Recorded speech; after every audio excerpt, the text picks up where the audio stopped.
করেছি। দীর্ঘ 10 বছর ফ্যাসিস্ট হাসিনার নির্মম অত্যাচারে আপনারা জানেন, আপনারা সবাই কিভাবে অত্যাচারিত হয়েছেন।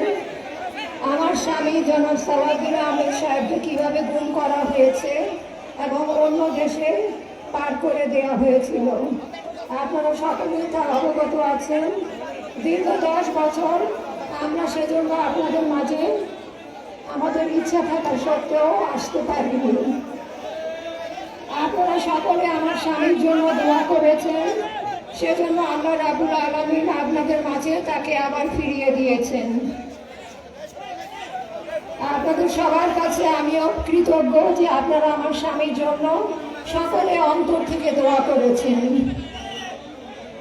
গত 1 বছর উনি দেশে আসলেও আপনাদের মাঝে সেভাবে আসতে পারেননি, কারণ উনি গুরুত্বপূর্ণ রাষ্ট্রীয় কাজে ব্যস্ত ছিলেন।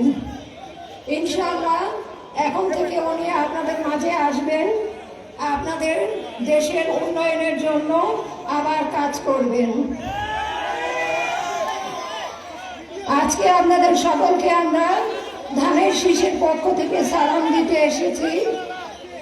আপনারা যদি ধানের শীষে ভোট দিয়ে সালাউদ্দিন আহমেদকে নির্বাচিত করেন, ইনশাআল্লাহ আবার আপনাদের দেশের উন্নয়ন হবে আগের চেয়ে অনেক বেশি।